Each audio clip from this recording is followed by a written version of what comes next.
Okay, in this portion we're going to talk about the assembly of the watering system. Some of the tools and materials we have are the bulk sprinkler tubing, some small hose, mister ends, adapters, some tees. These are water hose adapters, water hose O-rings.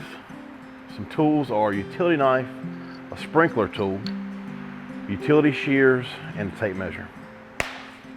So to get started, we're going to cut our bulk sprinkler tubing. We use approximately 14 foot per container.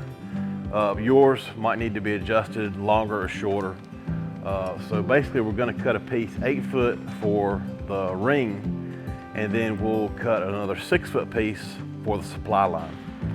Using my tape measure, I've measured off my 2 different lengths. I've used my utility shears to cut my 6 foot piece. Now I'm going to cut the 8 foot.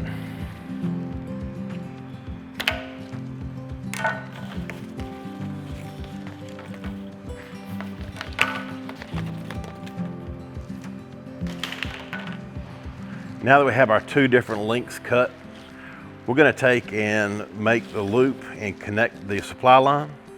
We're going to use a tee.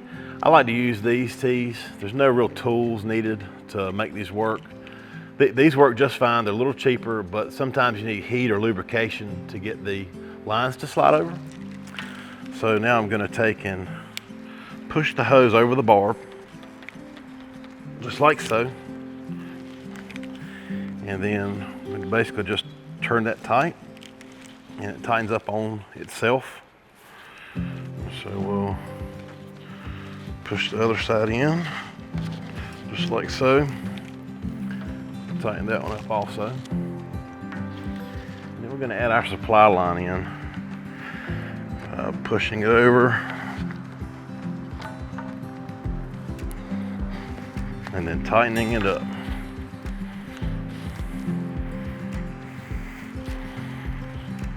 Okay, now we have our basic structure made.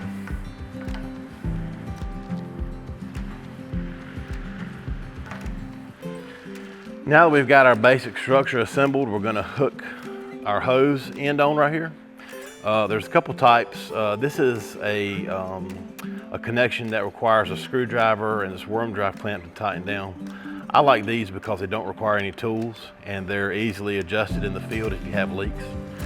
So all we're going to do is just push it right over the bar. It's going to require a little force, not too much, to get that down, and then you basically loosen this nut, which pushes it up and tightens it to the fitting. And it's done. Now that we have all our hose connections made, we're going to take this sprinkler tool. I like to use this because it's a good, safe way of getting the holes in this pipe without running the risk of stabbing yourself. So we're going to start by adding several larger holes for our tubing, and then we'll make smaller holes so we have plenty of water coming out. So we're going to start by taking the point and just pushing it right into the pipe. That noise you heard was the hole going through, so there's one.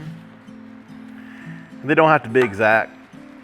You just want to get decently even spacing so that the water is distributed evenly inside the pot.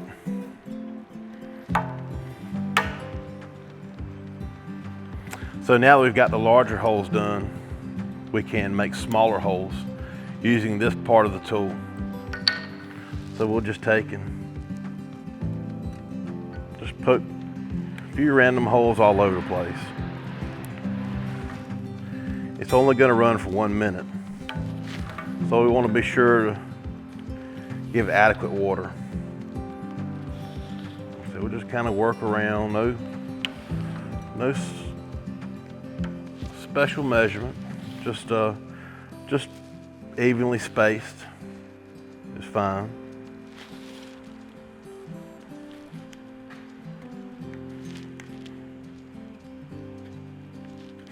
Okay, we got our holes.